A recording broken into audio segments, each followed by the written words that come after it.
अस्सलाम वालेकुम। उम्मीद है आप सब लोग खैरियत से होंगे। आज का हमारा जो टॉपिक ऑफ डिस्कशन है वो मैकाविली ने जो क्लासिफिकेशन ऑफ गवर्नमेंट किया है या classification of form of government किया है उस पर हम थोड़ा बहुत एनालिसिस करेंगे। ये क्लासिफिकेशन ऑफ गवर्नमेंट जो होती है या है, इस पर हिस्ट्री में बहुत से फिलोसफर ने इसको क्लासिफाई किया है। फॉर इंस्टेंस एरिस्टोटल ने, आप लोगों को पता है कि क्लासिफिकेशन ऑफ गवर्नमेंट पर काम किया है और एट द एंड उसने कहा है कि उसका जो फेवरेट फॉर्म ऑफ गवर्नमेंट है वो पॉलिटी है। और एरिस्टोटल के अलावा प्लेटो ने भी क्लासिफिकेशन ऑफ गवर्नमेंट पर काम किया है और at the end of a day उसने कहा है कि जो उसका जो आइडियल फॉर्म ऑफ गवर्नमेंट है वो द रिपब्लिक है। एरिस्टोटल और मैकाविली की अलावा अगर हम बात कर ले सो रिसेंट हिस्ट्री में अगर हम 16th सेंचुरी की बात कर ले सो हमारे साथ जो फिलोसफर है जीन बॉडिन, उसने भी क्लासिफिकेशन ऑफ गवर्नमेंट पर काम किया है और at the end of a day उसने भी कहा है कि उसका जो फेवरेट फॉर्म ऑफ गवर्नमेंट है वो मोनार्की है। लेकिन मैकाविली ने जो classification of form of government को क्लासिफाई किया है उसके साथ एक कंट्रोवर्सी जुड़ी हुई है।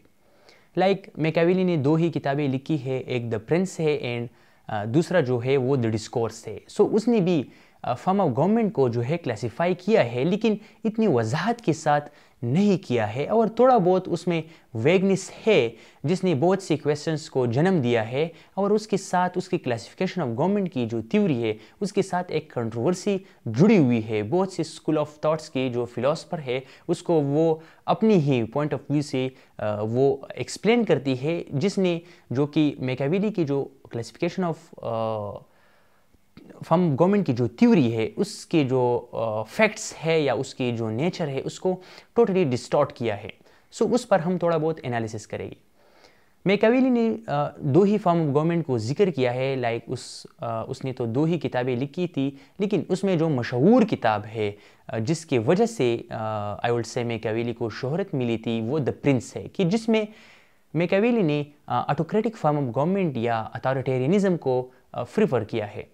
ऑन द अदर हैंड उसका जो दूसरा किताब है द डिस्कोर्स, कि जिसमें मैकाविली ने the Republican form of government को एक्सप्लेन किया है। इसके साथ एक कंट्रोवर्सी जुड़ी हुई है। उसने तो गवर्नमेंट को क्लासिफाई किया है, उसने ऑटोक्रेसी की भी बात की है और डेमोक्रेसी की भी बात की है, लेकिन अनलाइक एरिस्टोटल और प्लेटो और जीन बॉडिन कि जिन्होंने आखिरी में ये बात कही है कि उनकी जो फेवरेट फॉर्म ऑफ गवर्नमेंट है वो पॉलिटी है या वो रिपब्लिक है या वो मोनार्की है। मैकाविली ने कुछ इस तरह वाज़े अल्फाज में कुछ नहीं कहा है जिसकी वजह से उसकी जो क्लासिफिकेशन ऑफ गवर्नमेंट की जो थ्योरी है उसके साथ बहुत सी कंट्रोवर्सीज जुड़ी हुई है। मैकाविली ने इस बात को वाज़ेह नहीं किया है, जिसके नतीजे में एक सबसे बड़ा क्वेश्चन जिसने जन्म लिया है वो ये है कि how can a person be an admirer of authoritarianism and republicanism at the same time. क्योंकि उसने एक ही किताब में डेमोक्रेसी का जिक्र किया है और दूसरी किताब में उसने ऑटोक्रेसी यानी अमरीत का जिक्र किया है। इसने एक बहुत ही वैलिड एंड टेक्निकल क्वेश्चन को जन्म दिया है कि ऐसा कैसे मुमकिन हो सकता है कि एक शख्स वो जमहूरियत को भी सपोर्ट करे eight the same time and interestingly eight the same time वो अमरीत को भी सपोर्ट कर ले। ये एक बहुत बड़ा टेक्निकल क्वेश्चन है, उसको आज हम जो है ना वो आंसर करने की कोशिश करेंगे। लेकिन उससे पहले इस क्वेश्चन को बहुत से लोगों ने अपनी ही पॉइंट ऑफ व्यू से जो है ना वो डिफाइन किया है कि how can a person be an admirer of autocracy and democracy at the same time. उसमें जो फेला स्कूल ऑफ थॉट है जिसका जो प्रोमिनेंट है वो जुड हार्मन है। आप लोग जुड हार्मन को जानते हैं, उसका जो एक मशहूर किताब है from Plato to the present, उसमें उसने इस क्वेश्चन को आंसर करने की कोशिश की है कि मैकाविली ने तो रिपब्लिकन एंड ऑटोक्रेसी की बात की है, लेकिन जुड हार्मन इस क्वेश्चन को कैसे जस्टिफाई करता है या इसको कैसे टैकल करता है। वो कहता है कि मैकाविली जो था वो ऑटोक्रेटिक फॉर्म ऑफ गवर्नमेंट को प्रेफर कर रहा था। उसने द प्रिंस में जो ऑटोक्रेसी की बात की, एक स्ट्रॉन्ग रूलर की बात की, उसको प्रेफर कर रहा था। लेकिन ऑन द अदर हैंड मैकाविली ने जो द डिस्कोर्स में रिपब्लिकन फॉर्म ऑफ गवर्नमेंट की बात की, उससे कतअन ये मुराद नहीं है कि जिस सेंस में या हम 21st सेंचुरी में जो जब हम रिपब्लिक फॉर्म ऑफ गवर्नमेंट या डेमोक्रेसी की नाम को सुनते हैं तो हमारे जहन में क्या आता है कि government of the people, for the people, by the people, and democracy means liberty, democracy mean rights. So Jude Herman कहता है कि मैकियावेली जो था वो ऑटोक्रेटिक फॉर्म ऑफ गवर्नमेंट को, अथॉरिटेरियनिज्म को प्रीफर कर रहा था, जिसने उसका मेंशन द प्रिंस में किया है। लेकिन उसने जो द डिस्कोर्स में रिपब्लिकन फॉर्म ऑफ गवर्नमेंट का जिक्र किया है, उसका रिपब्लिकन से कतअन ये मुराद नहीं है। जैसा कि हम लोग अंडरस्टैंड करते हैं कि रिपब्लिकन फॉर्म ऑफ गवर्नमेंट या democracy is the government of the people, for the people, by the people. So Jude Herman कहता है कि what Machiavelli meant by republic और democracy is unlike what we meant by democracy और republic. हमें democracy से क्या मतलब लेते हैं कि जिसमें लोगों को वोटिंग राइट हो, जिसमें लिबर्टी हो। लेकिन जुड हरमन कहता है कि मैकियावेली का रिपब्लिकन से मुराद या मैकियावेली का डेमोक्रेसी से मुराद कतअन सही जमहूरियत नहीं है, कतअन प्योर डेमोक्रेसी नहीं है। उसका डेमोक्रेसी से मुराद एक ऑटोक्रेसी है, एक पीपल बैक्ड ऑटोक्रेसी है। सो वो कहता है कि मैकियावेली जो था वो ऑटोक्रेटिक फॉर्म ऑफ गवर्नमेंट को प्रिपेयर कर रहा था, लेकिन उसने जो रिपब्लिक का जिक्र किया है, सो रिपब्लिक का कतअन मुराद आजकल की जमहूरियत नहीं है। रिपब्लिकन का, मैकियावेली जो रिपब्लिकन का मतलब लेता है वो एक पीपल बैक्ड ऑटोक्रेसी होगी, वो ऑटोक्रेसी होगी, लेकिन लोग उसको सपोर्ट करेंगे।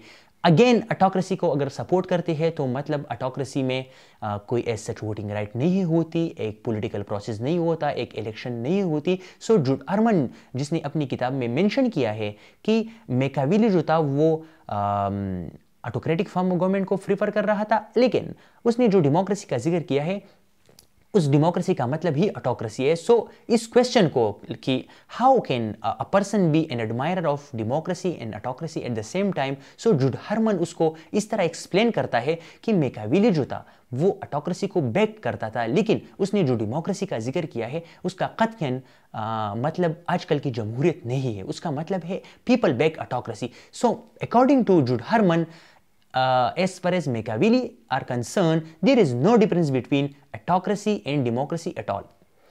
दूसरा जो स्कूल ऑफ थॉट है वो ये कह रहा है कि मैकियावेली जो था वो रिपब्लिकन फॉर्म ऑफ गवर्नमेंट को प्रीफर कर रहा था, लेकिन उसने द प्रिंस किताब जो लिखा था कि जिसमें मैकियावेली ने ऑटोक्रेसी की बात की, हालांकि मैकियावेली प्रीफर कर रहा था जमहूरियत को, लेकिन उसने अमरीयत या ऑटोक्रेसी या अथॉरिटेरियन रूल की बात इसलिए की है कि उसने उस वक्त जो मेडिची डायनेस्टी रिस्टोर हुई थी 1512 में, तो वो कोशिश कर रहा था कि आप लोगों को पता है कि जब मेडिची डायनेस्टी रिस्टोर होती है तो वो मैकियावेली को पब्लिक ऑफिस से एक्सपेल करती है, उसको पब्लिक लाइफ से एक्सपेल करती है। तो ये जो दूसरा स्कूल ऑफ थॉट है वो ये कह रहा है कि मैकियावेली जो था वो रिपब्लिकन फॉर्म ऑफ गवर्नमेंट को प्रीफर कर रहा था, लेकिन उसने अमरीयत या ऑटोक्रेसी की बात इसलिए की क्योंकि मैकियावेली चाह रहा था कि चूंकि मेडिची डायनेस्टी जो है वो रिस्टोर हुई है, सो मैकियावेली चाह रहा था कि चलो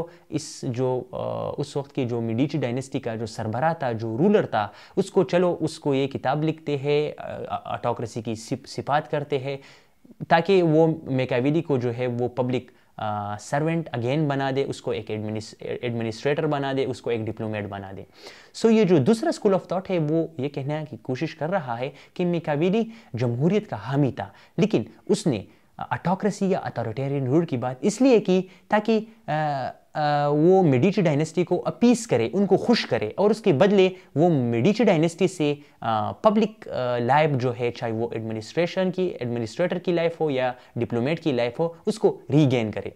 सो इस क्वेश्चन को ये टू स्कूल ऑफ थॉट जो है उसने एक्सट्रीम पॉइंट ऑफ व्यू से जो है ना उसको डिफाइन किया है। मैंने पहला जो स्कूल ऑफ थॉट आप लोगों के साथ डिस्कस किया कि जिसका जो प्रोमिनेंट है वो जुड हरमन ये कह रहा है कि मैकियावेली जो था वो ऑटोक्रेसी को प्रीफर कर रहा था, लेकिन ऑन द अदर हैंड जो दूसरा स्कूल ऑफ थॉट है वो ये कह रहा है कि जो मैकियावेली था वो क्या कह रहा था, वो रिपब्लिकन फॉर्म ऑफ गवर्नमेंट को प्रीफर कर रहा था। सो दो एक्सट्रीम आप लोगों को नज़र आ रहे होंगे। सो अगर इसको इस टू ही स्कूल ऑफ थॉट या इससे अदर जो स्कूल ऑफ थॉट है, जो फैक्ट्स है, जो फिगर है, जो मैकियावेली की फ़िलॉसफी है, अगर उसको हम एनालाइज करें और हम इस सवाल को देख ले कि how can a person be an admirer of autocracy and democracy at the same time. So I think कि ये जो दो ही स्कूल ऑफ थॉट है कि जो एक कह रहा है कि मेकियावेली ऑटोक्रेसी को प्रीफर कर रहा था और दूसरा कह रहा है कि मेकियावेली जो है वो डेमोक्रेसी को प्रीफर कर रहा था, ये दोनों ही एक्सट्रीम है. इनमें टू सम एक्सटेंट अपनी ही थ्योरी को लेकर इन्होंने कुछ एविडेंसेस पेश की है जो कि टू सम एक्सटेंट ठीक है, लेकिन अगर हम ब्रॉडर पर्सपेक्टिव से बात कर ले सो इन दोनों ही थ्योरी का मेकियावेली की फिलॉसफी उस वक्त इटाली की जो सिचुएशन थी उससे कोई लेना देना नहीं है. टू सम एक्सटेंट ये दोनों ठीक है, इसको हम कतई रिजेक्ट नहीं कर सकते. लेकिन इस पर अगर हम अपना है थोड़ा बहुत एनालिसिस करें, इसको हम सम अप करें, तो मेकियावेली जो था हम कह सकते हैं कि वो ऑटोक्रेसी को भी प्रीफर कर रहा था और डेमोक्रेसी को भी प्रीफर कर रहा था, लेकिन डिफेंड करता है कि एक कंट्री की सिचुएशन किस तरह है. जैसा कि उसने द प्रिंस में जिक्र किया है कि एक रूलर जो है एक प्रिंस को वो मशवरा देता है कि वो एक स्ट्रॉन्ग ऑटोक्रेसी को एस्टेब्लिश करे. And on the other hand Republican उसकी जो दूसरी किताब है द डिस्कोर्स में, उसमें वो डेमोक्रेसी की बातें कर रहा है, ह्यूमन राइट्स की बातें कर रहा है, लिबर्टी की बातें कर रहा है. सो इस पर अगर हम अपना थोड़ा बहुत एनालिसिस करें, सो मेकियावेली जो था उसने डेमोक्रेसी की बात भी की है और उसने ऑटोक्रेसी की बात भी की है. लेकिन टेक्निकल पॉइंट जो है वो मेकियावेली कहता है कि whether there is republican form of government or autocratic form of government, but these government depend upon the situation of that particular country. Like मेकियावेली जिस सदी की बात कर रहा है, जिस अरसे की बात कर रहा है, लाइक आप लोगों ने इटालियन सिचुएशन को एक्सपीरियंस किया होगा कि इटाली जो था वो डिवाइड था. इटाली में फॉरेन जो सुपर पावर थी वो इटाली की इंटरनल पॉलिटिक्स को जो है वो डिस्टेबलाइज कर चुकी थी. फॉर इंस्टेंस स्पेन की बात अगर आप लोग कर ले या फ्रांस की बात अगर आप लोग कर ले, सो इटाली की जो जितनी भी इंस्टीट्यूशंस थी, स्पेशली पॉलिटिकल इंस्टीट्यूशन, वो डिवाइड थी. सो मेकियावेली कहता है कि जहाँ पर पॉलिटिकल, सोशल या इकोनॉमिक इंस्टीट्यूशन जो है वो डिवाइड हो, वो कोलैप्स कर चुके हो, सो उस वक्त स्पेशली वो इटाली की बात करता है, सो उस वक्त वो प्रिंस को मशवरा देता है कि आपने एक ऑटोक्रेटिक फॉर्म ऑफ गवर्नमेंट को एस्टेब्लिश करना है. क्योंकि प्रिंस का मकसद क्या होगा, वो स्टेट को प्रिजर्व करेगा, वो स्टेट को यूनाइटेड करेगा. सो स्टेट की प्रिजर्वेशन या स्टेट यूनिफिकेशन के लिए जरूरी है कि प्रिंस जो है वो ऑल इन ऑन हो, वो ऑल इन वन हो. उसके साथ राइट्स में, उसके साथ पावर में ना कोई दूसरा प्रिंस शरीक हो, ना कोई अवाम शरीक हो. सो वो कहता है कि जब भी एक कंट्री की सिचुएशन वोलेटाइल हो तो प्रिंस को एक autocratic form of government establish करनी चाहिए. लेकिन जब भी सिचुएशन जो है वो स्टेबलाइज होती है, इंस्टीट्यूशन जो है वो प्रोग्रेस करती है, तब ही जाकर प्रिंस को जो है वो रिपब्लिकन फॉर्म ऑफ गवर्नमेंट को एस्टेब्लिश करना चाहिए. सो वो कहता है कि ऑटोक्रेटिक फॉर्म ऑफ गवर्नमेंट भी ठीक है and Republican form of government भी ठीक है, लेकिन डिपेंड करता है कि एक कंट्री की सिचुएशन क्या है. आया एक कंट्री डिवाइड है या एक कंट्री यूनाइटेड है, आया एक कंट्री स्टेबलाइज है या डिस्टेबलाइज है. सो इसको अगर हम सम अप कर ले, सो मेकियावेली कहता है कि जब भी एक कंट्री की सिचुएशन, जब भी एक कंट्री की पॉलिटिकल इकोनॉमिक सिचुएशन वोलेटाइल होती है, वो कंट्री पोलराइज हो चुकी है, सो उस कंट्री को, उस रूलर को एक ऑटोक्रेटिक फॉर्म ऑफ गवर्नमेंट या एक अथॉरिटेरियनिज्म की प्रिंसिपल को अपनाना चाहिए. क्योंकि उसका अल्टीमेट मकसद क्या है, उस कंट्री को यूनाइटेड करना है. सो एक प्रिंस इफेक्टिवली उस कंट्री को तब ही जाकर वो इफेक्टिवली यूनाइट कर सकता है, उसको स्टेबलाइज कर सकता है, जब वो ऑल इन वन हो, जब उसके साथ पावर कोई शेयर ना कर रहा हो, इवन अवाम भी. लेकिन वो कह रहा है कि जब एक कंट्री की सिचुएशन स्टेबिलिटी की तरफ जा रही होती है, यूनिफिकेशन की तरफ जा रही होती है, इंस्टीट्यूशन चाहे वो पॉलिटिकल हो या इकोनॉमिक हो, वो प्रोग्रेस करती है, सो फिर वो कहता है कि एक रूलर को चाहिए कि वो through that institution, that political institution, that social institutions, वो उस कंट्री की आवाम को क्या करे, ट्रेन करे, उस कंट्री की आवाम को मोबिलाइज करे, उस कंट्री की आवाम को क्या करे, ऑर्गेनाइज करे. सो वो कहता है कि through these institution a prince must train, organized that citizen. And जब उसको पता चलता है कि अब मेरी आवाम जो है वो ऑर्गेनाइज हो चुकी है, वो इस कंट्री के खिलाफ बगावत नहीं कर सकती, वो इस कंट्री के इदारों के खिलाफ बगावत नहीं कर सकती, तब ही जाकर इस प्रिंस को वो कह रहा है कि आपने रिपब्लिकन फॉर्म ऑफ गवर्नमेंट को एस्टेब्लिश करना है. क्योंकि जब वो प्रिंस जो है वो अपनी ही सिटीजन को ट्रेन करता है, तो वो सिटीजन इस एबल होती है कि प्रिंस जिनको जो भी राइट देता है, चाहे वो पॉलिटिकल हो या इकोनॉमिक हो, राइट टू वोटिंग हो, right to freedom of speech हो एंड सो ऑन।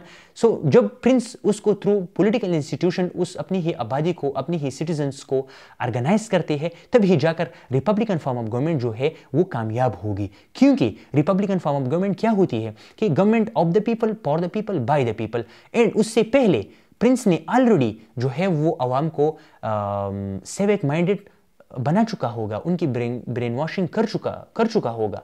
सो तभी जाकर अगर वो आवाम के साथ पावर शेयर करे तो उसमें कोई मसला नहीं होगा। सो अगर इसको हम सम अप करें, सो हम कह सकते हैं कि Machiavelli prefer democracy and autocracy, but not at the same time. However, he prefer autocracy and democracy depend upon the situation of that particular country. Thank you so much.